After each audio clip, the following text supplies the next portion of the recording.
Hello and welcome everyone. Welcome to our channel Delhi 32।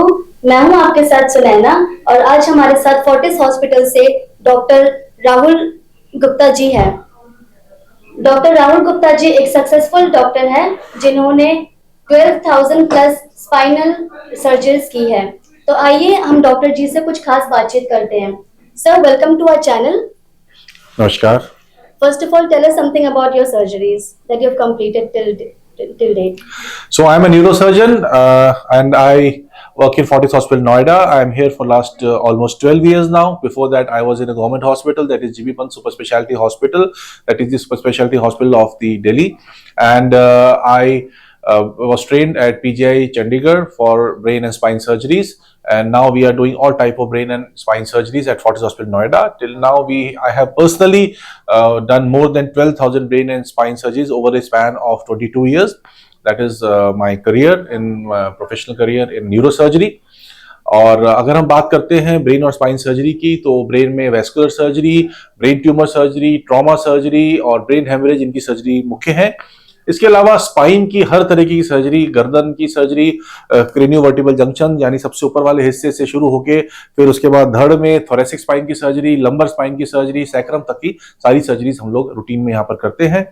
अगर हम spine surgeries की बात करते हैं तो उसमें सबसे कॉमन जो है वो आजकल डिजेनरेटिव डिजीजेज हैं, जो कि एक लाइफस्टाइल डिजीज है जिसमें डिस्क बल्ज या लंबर या सर्वाइकल कैनाल स्टेनोसिस या स्कोलियोसिस ये कॉमन है। उसके अलावा ट्यूबरक्लोसिस इंडिया में बहुत कॉमन है, स्पाइन ट्यूमर्स कॉमन है, स्पाइन ट्रॉमा के पेशेंट्स काफी हमारे पास आते हैं।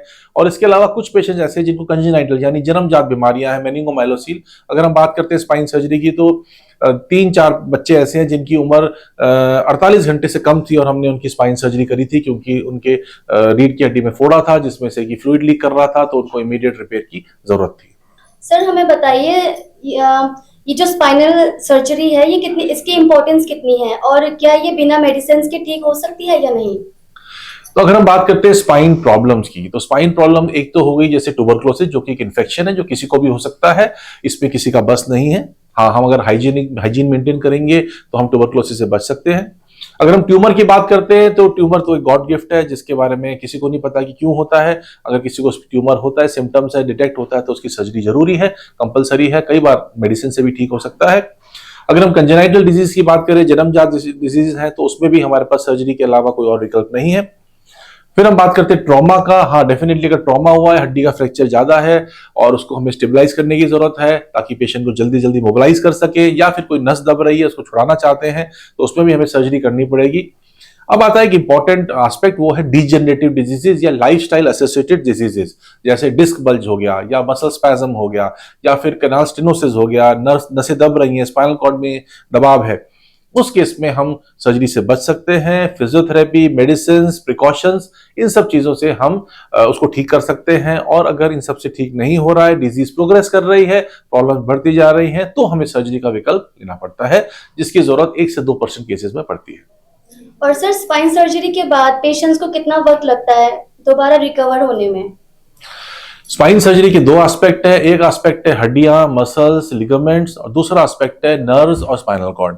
अगर किसी स्पाइनल कॉर्ड या नर्व में डैमेज है या उसमें दबाव बहुत ज्यादा है जिसकी वजह से पेशेंट्स को ज्यादा प्रॉब्लम हो रही है, तो उसकी रिकवरी में, नर्व्स की और स्पाइनल कॉर्ड की रिकवरी में 2 से 3 महीने से लेकर साल, 2 साल भी लग सकता है और कई बार पूरी तरह से रिकवरी नहीं होती है।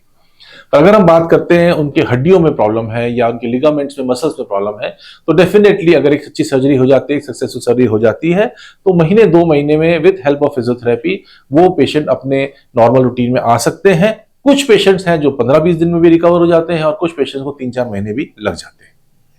और सर, स्पाइन सर्जरी जो है तो उसमें कितना खर्च आ जाता है? जब हम बात करते हैं खर्चे की, तो वो डिपेंड करता है कि सर्जरी हम कितनी कॉम्प्लेक्स कर रहे हैं, किस सेंटर में कर रहे हैं, गवर्नमेंट है, सेमी प्राइवेट है, या हम उसमें कौन से गैजेट्स यूज कर रहे हैं। कई बार न्यूरो मॉनिटरिंग की जरूरत पड़ती है, कई बार माइक्रोस्कोप है, न्यूरो नेविगेशन की जरूरत पड़ती है, कई बार हमारे को इम्प्लांट लगाना पड़ता है। तो वो सब बहुत इंपॉर्टेंट फैक्टर्स हैं। तो इस कहना बड़ा मुश्किल है कि कितना खर्चा आता है। गवर्नमेंट हॉस्पिटल में ये चीज सस्ते में या फ्री में भी हो जाती है। अगर हम प्राइवेट हॉस्पिटल में बात करें तो उसमें काफी खर्चा आ सकता है। लेकिन ओवरऑल अगर हम अपने हॉस्पिटल की बात करें तो आमतौर पे करीब 2.5 से 3 लाख रुपए में स्पाइन सर्जरी हो जाती है। कुछ पेशेंट्स में 1-1.5 लाख में भी हो जाती है, कईयों में 4-5 लाख का खर्चा भी आ जाता है। और सर किस एज के लोगों को ये लगता है कि लाइक अभी हमें स्पाइन की प्रॉब्लम्स है तो अभी हमें स्पाइन की सर्जरी करवानी चाहिए? हम जब एज की बात करते हैं तो age is no bar.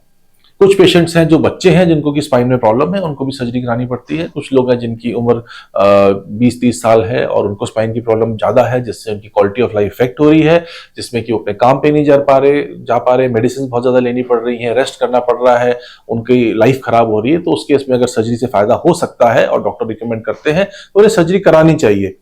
Elderly patient में सर्जरी कराने के चांसेस ज्यादा हो जाते हैं क्योंकि उसमें डीजेनरेटिव चेंजेस काफी हावी हो जाते हैं। इंडिया में ऑस्टोपोरोसिस बहुत कॉमन है, जिसकी वजह से हड्डियों का शेप चेंज हो जाता है, फ्रैक्चर हो जाता है, तो उस केस में भी सर्जरी की जरूरत पड़ती है। तो age is not an important factor कि हमें उससे कंसिडर करेंगे कि स्पाइन सर्जरी होनी चाहिए नहीं होनी चाहिए। डिपेंड करता है कि डिजीज प्रोसेस कैसा है, डिजीज कितना तंग कर रहा है और क्या सर्जरी से हम पेशेंट को उस डिजीज प्रोसेस में बेनिफिट दे सकते हैं, वो हमारे को डिसाइड करता है कि हमें स्पाइन सर्जरी करनी चाहिए या नहीं करनी चाहिए।